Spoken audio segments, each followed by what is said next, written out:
Good morning everyone. आज चाहिँ म चाहिँ चिकनको अचार बनाउँदैछु। यसमा मैले चाहिँ गार्लिक र जिन्जरलाई चाहिँ जुलियन कट गरेर चाहिँ यहाँ फ्राई गर्दैछु। यसलाई चाहिँ गोल्डन ब्राउन हुने गरी फ्राई गर्नुपर्छ मस्टर्ड ओइलमा। यहाँ तपाईँहरूले मसला देख्नुहुन्छ, यो चाहिँ ड्राई 5 फर्म्स हो। यसलाई चाहिँ मैले फ्राई गरेर चाहिँ रोस्ट गरेर मिक्सीमा चाहिँ ग्राइन्डिङ गरेको हो। त्यसपछि अर्को मसला देख्नुहुन्छ तपाईँहरूले, यहाँनिर चाहिँ डल्ले ड्राई खोर्सानीको चाहिँ यसलाई धुलो बनाएको। त्यसपछि टर्मरिक हाल्नुपर्छ, हुचिङ अनि तिखालाल पनि हल्का कलरको लागि हालेको। अब मेरो अदुवा र लसुन चाहिँ यतिको फ्राई भइसकेपछि चाहिँ म अब यसमा ड्राई मसला हाल्छु। हेर्नुहोस्, यसलाई पनि अलिकति भुट्नुपर्छ। कलर हेर्नुहोस्, कलर चाहिँ एकदमै राम्रो आउँछ। ड्राई मसला पनि हाल्दै मैले 5 फर्म्स हो।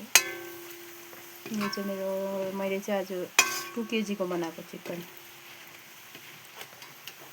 अचार। चिकनलाई चाहिँ मैले अलरेडी फ्राइड गरेर राखिरहेको छु। अब चाहिँ यसमा हाल्नुपर्छ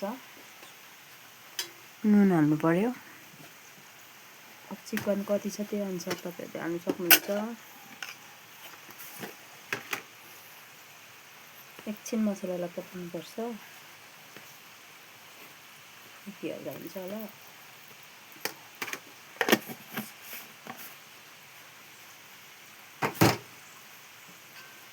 अब चाहिँ म चिकन हाल्दैछु।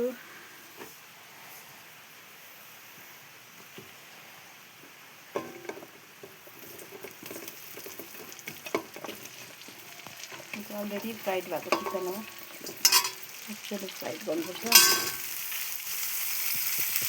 चिकन हालेर चाहिँ मजाले चलाउनुपर्छ। एकछिन मसलामा पकाउनुपर्छ।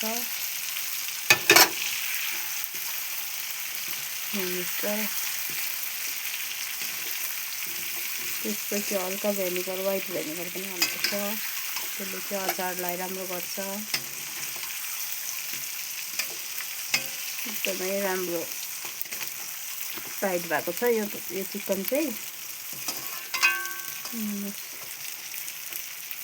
यो चाहिँ एकछिन मिक्स गरेर चाहिँ बोतलमा हाल्नुपर्छ। Thank you everyone.